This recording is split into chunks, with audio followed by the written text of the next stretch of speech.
नेहा देखती है अपने सामने अपने दोस्तों और अपने भाई को उसके इशारों को इग्नोर करते हुए। अब वो सभी के सभी खुश थे क्योंकि उन सब का सिलेक्शन डिसिप्लिन कमेटी में आसानी से हो गया था।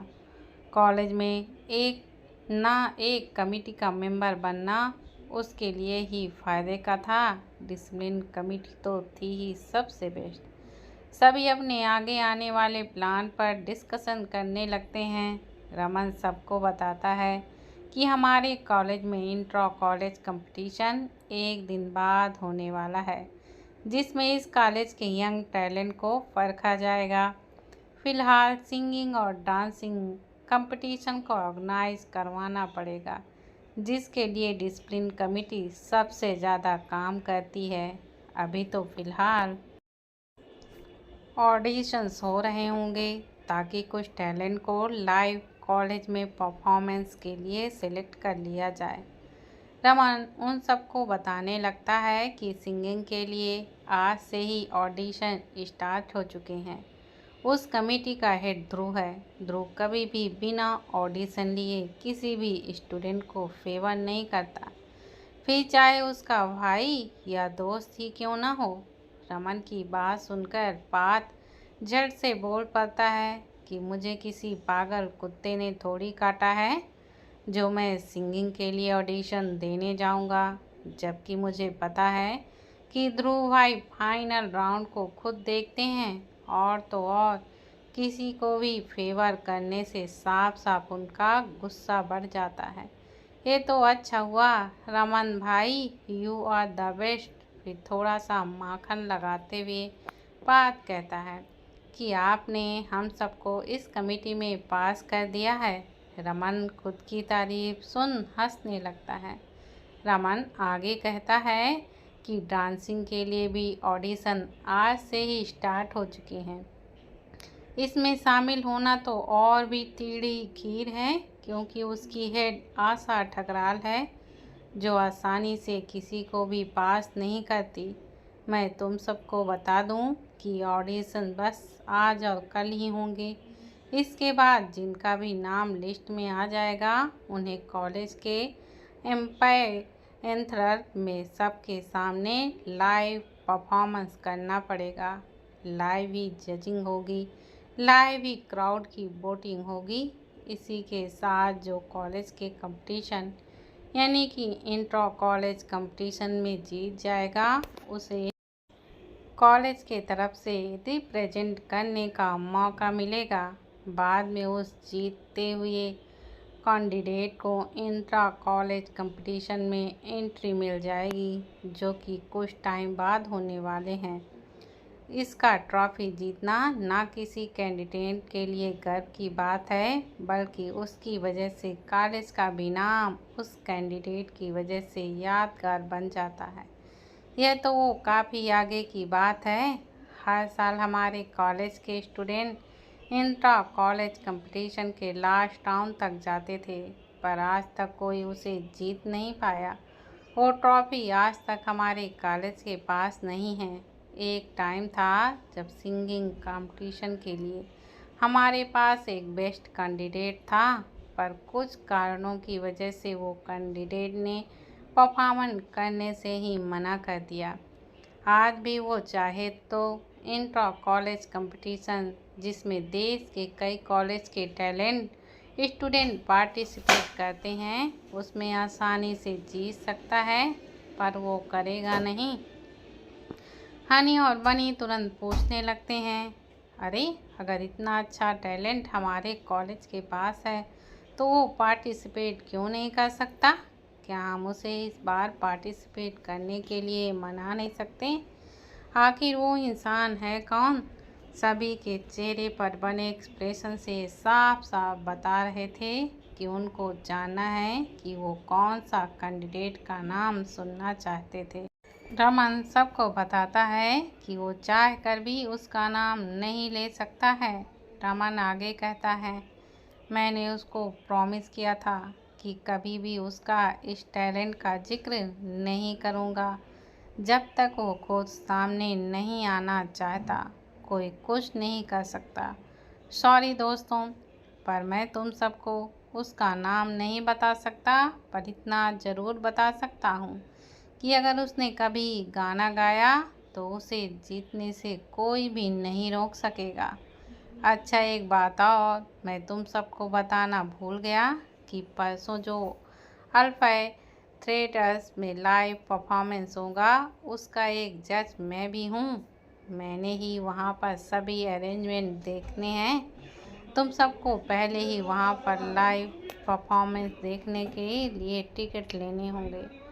पर फिक्र मत करो, मैं तुम सबको अल्फा थिएटर में टिकट दिलवा दूंगा। बात को तभी याद आने लगता है कि कल रेडियो पर जिसने गाना गाया था उसकी आवाज़ भी तो सबसे बेस्ट थी। अगर वो लड़की हमारे कॉलेज को रिप्रेजेंट करेगी तो ज़रूर हमारा कॉलेज ही जीत देगा। बात इससे पहले कल गाना गाने वाली लड़की का वह उस अननोन म्यूजिक सिंगर का जिक्र करता उससे पहले नेहा अपनी जगह से उठकर जाने लगती है। रमन उसे रोक कर पूछता है कि वो अचानक कहाँ जा रही है, जिस पर नेहा वॉशरूम जाने का इशारा कर देती है। पीहू नेहा के लिए थोड़ी परेशान होने लगती है, क्योंकि रमन के बताने के बाद ये अच्छी तरह समझा जा सकता था कि बिना नेहा के ऑडिशन दिए अब उसका सिलेक्शन होना इम्पॉसिबल होगा। और जो ना हो, पीहू को यही लग रहा था कि आशा मैम नेहा को ऑडिशन में ज़रूर फेल कर देगी। जब पीहू भी नेहा के पीछे पीछे जाने को होती है तो पार्थ उसे पकड़कर रुकने के लिए कह देता है। पार्थ कहता है, नेहा को हम सब कैंटीन ही जाने को बोल देंगे। तुम अभी कहाँ जाने की कोशिश कर रही हो हैरी पॉटर? पीहू अपनी नज़रें नीची करके नेहा जिस दिशा में जा रही थी वहीं अपने हाथ से इशारा कर देती है। पार्थ झट से बोल पड़ता है कि तुम लड़कियां हमेशा साथ में बाथरूम क्यों जाती हो? क्या अकेले जाने से तुम लोगों को कोई डर लगता है या दो लोगों के साथ जाने से मोटिवेशन मिल जाता है? अपनी बात करके पार्थ जो से ठाके मारने लगता है, जिसमें उसका साथ उसके हनी और बनी भी देते हैं।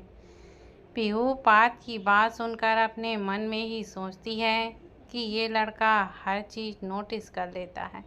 इसको कैसे पता कि लड़कियां कभी भी अकेले वॉशरूम नहीं जाती हैं। टाइम इनको एक दोस्त ही याद आती है। अब तक नेहा बाहर निकल जाती है। नेहा पूछते पूछते दूसरी बिल्डिंग के ग्राउंड फ्लोर तक पहुंच गई थी। दरअसल नेहा वॉशरूम नहीं बल्कि सिंगिंग के लिए जहां ऑडिशन हो रहे थे वहां चली गई थी। नेहा देखती है कि यहाँ पर भी काफ़ी भीड़ थी जो ऑडिशन के लिए फॉर्म भर रहे थे। जितनी खुशी से स्टूडेंट अपना ऑडिशन देने के लिए अंदर जा रहे थे उससे भी कई ज़्यादा मुंह लटकाकर बाहर भी आ रहे थे। नेहा अपने मन में सोचती है कि वाकई इस ऑडिशन में काफ़ी स्ट्रिक्ट राउंड हो रहे थे। अब तक बस 5 लोगों को ही फाइनल सिलेक्ट किया गया था, जबकि सुबह से ऑलरेडी शाम होने का टाइम हो चुका था। नेहा बेचारी एक गहरी सांस लेती है और फिर वह अपने शिवजी का नाम लेके जहाँ फॉर्म बट रहे थे उस दिशा में चलने लगती है। इससे पहले नेहा फॉर्म भी ले पाती कि अचानक उसके कंधे पर कोई पीछे से हाथ रखता है। नेहा पलट कर देखती है तो उसके पीछे आशा खड़ी थी। आशा नेहा को सिंगिंग ऑडिशन के फॉर्म की लाइन में देखकर पहले थोड़ा सा तो हैरान होती है कि कहीं ना कहीं उसे एक डर जरूर लगता है कि कहीं नेहा तो कल वाली सिंगर तो नहीं। नेहा की बोली में भी काफ़ी मिठास सुनाई देता था। आशा नेहा से पूछती है कि वो यहाँ किस लिए आई है, जिस पर नेहा अपनी कर्कश आवाज़ में समझाने लगती है कि उसको भी एक बार अपना ऑडिशन देना है, कॉलेज में लाइव परफॉर्मेंस देनी है। इतनी बेकार आवाज़ सुनकर आशा की हंसी बस निकलने ही वाली थी जैसे तैसे करके उसने खुद को हंसने से संभाला। आशा नेहा का कॉन्फिडेंस देखकर चिढ़ने के साथ उसका मजाक भी अपने मन में बना रही थी। आशा को पहले तो थोड़ी टेंशन हो रही थी कि कहीं नेहा को सच में सिंगिंग करनी तो नहीं आती, पर जब नेहा की आवाज़ में इतना कर्कश सुनती है तो उसके दिमाग में एक शातिर प्लान बनने लगता है। आशा अपने मन में सोचती है क्यों ना वो एक तीर से दो निशान लगा दे। आशा को यकीन था कि नेहा, जिसकी आवाज़ तक आज नहीं निकल रही है, वो परसों होने वाले लाइव ऑडिशन में सबके सामने एक मजाक बनकर रह जाएगी। इसके अंदर का सारा कॉन्फिडेंस भी ख़त्म हो जाएगा। आशा जानती थी कि आज का ऑडिशन राउंड में ध्रुव नहीं आ पा रहा था। आज किसी ज़रूरी काम की वजह से ध्रुव ने अपना सारा काम यानी सेकेंड राउंड के लिए ऑडिशन लेना एक सीनियर को बता दिया था। वो सीनियर कॉलेज के सिंगिंग कमेटी का वाइस हेड भी था। ध्रुव के ना होने पर एक सीनियर ने अच्छे से सेकेंड राउंड के ऑडिशन ले लिए थे।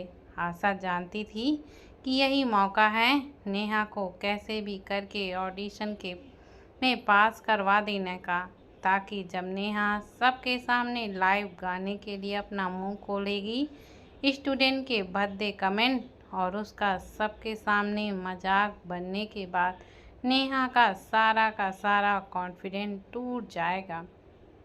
आशा ये भी जानती थी कि अगर ध्रुव को पता चल गया कि नेहा का बिना ऑडिशन लिए ही सेकेंड राउंड में सिलेक्शन हो गया तो उसका माइंड भी इस नेहा को लेकर एकदम चेंज हो गया है। कहीं न कहीं आशा को बस एक बार नेहा को ध्रुव की नज़रों में गिराना था, क्योंकि लाइव परफॉर्मेंस का एक जज ध्रुव भी था, जो ये जानकर कि नेहा ने ऑडिशन ही नहीं दिया फिर भी सेलेक्ट हो गई, उसे ज़रूर 0 मार्क्स देगा। फ्रेशर में कमाई सारी वाहवाही इस नेहा की एक ही झटके में ख़त्म हो जाएगी। आशा को एक बात का ओवर कॉन्फिडेंट और था कि नेहा अपने स्टेट की टॉपर थी, तो उसका सिंगिंग में अच्छा होना इम्पॉसिबल था। आशा की नज़र में नेहा एक पढ़ाकू कीड़ा थी। आशा नेहा के सामने अच्छी सीनियर बनने की एक्टिंग करती हुई कहती है कि तुम्हें इस फॉर्म को भरने की कोई भी ज़रूरत नहीं है। आखिर तुम तो रमन के इतना क्लोज हो, एक ग्रुप में साथ होने के नाते मुझे तुम्हें इस ऑडिशन में एक चांस तो देना बनता है। नेहा अपनी कर्कश आवाज़ में आशा को थैंक्स कहने लगती है, जिस पर आशा बस झूठी मुस्कान अपने चेहरे पर ले आती है। आशा के साथ अंदर नेहा को आते देख सिंगिंग के लिए राउंड 1 का ऑडिशन लेते सीनियर कुछ नहीं कहते। आशा नेहा को कुछ देर रुकने का कहकर सीधा जहां पर राउंड 2 का ऑडिशन ध्रुव की जगह सीनियर ले रहा था वहां चली जाती है।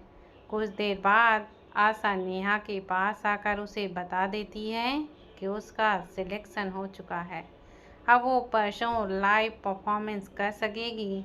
नेहा अब बेहद ही ज़्यादा खुश हो जाती है, क्योंकि उसे पता था कि अगर आज उसे गाने के लिए कोई भी कहता तो उसका सिलेक्शन होना तो तय था। नेहा को आशा में एक अच्छी हेल्प करने वाली सीनियर की छवि दिखने लगती है। नेहा कुछ इशारों और कुछ कहते हुए ये भी आशा को बता देती है कि उसको डांस के ऑडिशन में भी पार्टिसिपेट करना है। डांसिंग का भी लाइव परफॉर्मेंस उसे देना है। आशा के लिए करना तो चुटकी का काम था। आशा को अब कन्फर्म हो गया था कि नेहा को ना तो सिंगिंग का कुछ पता होगा ना ही डांसिंग का। इसे बस अपना मजाक बनवाने का ज़्यादा ही शौक है, जो मैं ज़रूर पूरा करूँगी।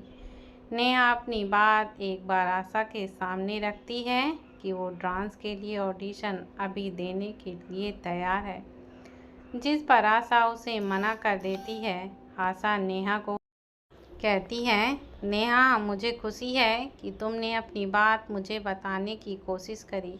इसलिए मैं तुम्हारा सिलेक्शन डांसिंग में बिना ऑडिशन के लिए ही कर देती हूँ। मुझे तुम पर पूरा भरोसा है कि परसों के लाइव परफॉर्मेंस में तुम मुझे निराश नहीं करोगी। नेहा बेचारी तो आशा की एक्स्ट्रा मीठी बातों में आकर उसे सबसे अच्छी फीमेल अल्फा मेंबर का अपने मन में टैग भी दे चुकी थी।